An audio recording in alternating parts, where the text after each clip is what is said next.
Olá, eu sou Pedro Mangolini para mais uma aula de Geografia do Brasil pelo Supraprova. A aula de hoje será sobre o Sistema de Unidades de Conservação, o SNUC. Eu vou falar aqui sobre o Sistema Nacional de Unidades de Conservação e os tipos de unidade de conservação que temos no Brasil. Como orientação de estudo, eu oriento vocês a fazerem uma pesquisa para identificar as unidades de conservação do seu estado, pesquisando em jornais, revistas, sobre a realização de atividades econômicas legais ou ilegais nessa unidade de conservação.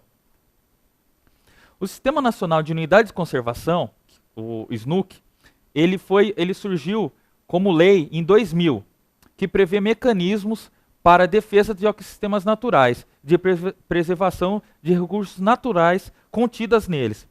Então aqui, nessa imagem, dá para observar algumas unidades de conservação, como parques nacionais em verde escuro, reservas biológicas nacionais, parques estaduais, mais ao longo da região sudeste e sul, reservas biológicas estaduais, parques ecológicos e parques florestais estaduais.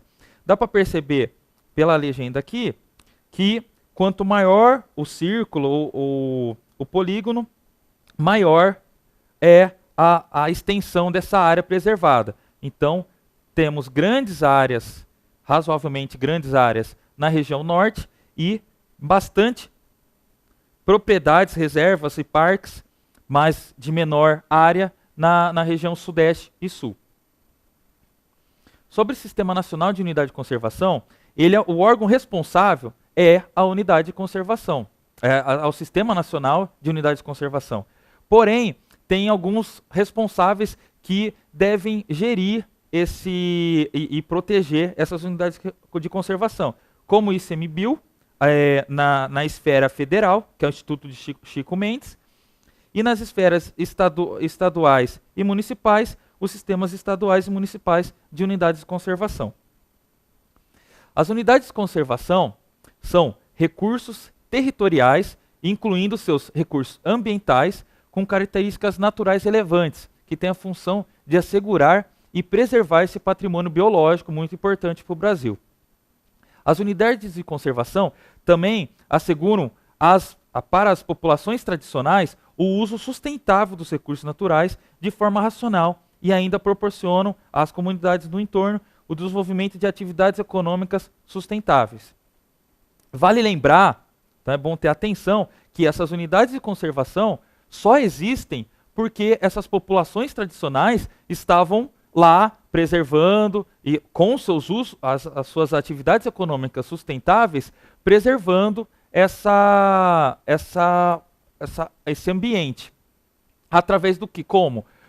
Plantando mandioca, mas plantando mandioca para a família dele. Pescando peixes para a família deles, não comercializando com países e afora. Então também é importante refletir também que há alguns críticos que descrevem a unidade de conservação como reservas de recursos naturais. Estou reservando esses recursos naturais como água e território para futuras explorações do capital, como agronegócio canavieiro, soja e até indústrias. Quanto aos tipos de unidades de conservação, temos unidades de proteção integral e unidades de uso sustentável. As unidades de proteção integral elas têm um uso restrito de ocupação humana. Elas são estações ecológicas, reservas biológicas, parques nacionais e monumentos naturais que servem apenas para pesquisa. Já as unidades de uso sustentável têm que ter uma utilização sustentável dessa unidade de conservação, destinada à manutenção de espécies e da cultura desses povos tradicionais, como quilombolas, como pesqueiros. Então são unidades de uso sustentável, áreas relevantes de interesse ecológico, as FLONAS, que são florestas nacionais, as RESECs, que são reservas extrativistas, e as reservas de desenvolvimento sustentável. As flonas e ressex são, por sua vez, unidades de uso sustentável que a flona, sendo floresta nacional, ela pode possuir populações tradicionais vivendo ali, permanecendo nessa área, se elas estiverem antes da constituição dessa flona. Porém, elas têm que seguir essas regras de manejo.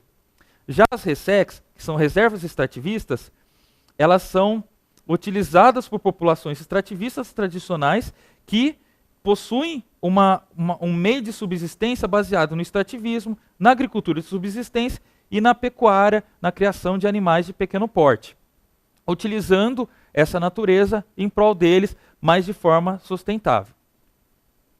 Como reforço de teoria, tem a RENCA, Reserva Nacional de Cobre e Associados, que foi criada em 1984, está localizada na região norte do país, aqui está a RENCA, entre o Pará e o Amapá, e ela tem o tamanho mais ou menos aproximado da Dinamarca.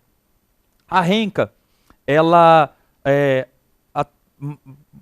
há pouco tempo atrás, o antigo presidente, Michel Temer, extinguiu ela por um decreto, porém voltou atrás devido a algumas manifestações de ecólogos, de personalidades e tudo mais. A RENCA ela serve como a proteção dessa região, que engloba 9 áreas protegidas e que contém bastante regiões de extração de minério, como jazidas de cobre, titânio, ouro, tântalo e tungstênio. Por que ele extinguiu? Por que teve essa oportunidade de extinguir essa reserva nacional? Para permitir a exploração de áreas por empresas privadas de mineração, ou seja, privatizar para a extração desses minérios. Porém, isso causaria um efeito dominó. O impacto não seria somente na mineração, mas também crescimento demográfico rápido, multiplicando o desmatamento ali na região, violência, principalmente contra povos indígenas e comunidades tradicionais. Isso foi só o que eu queria passar para vocês sobre as unidades de conservação. Até logo, até mais.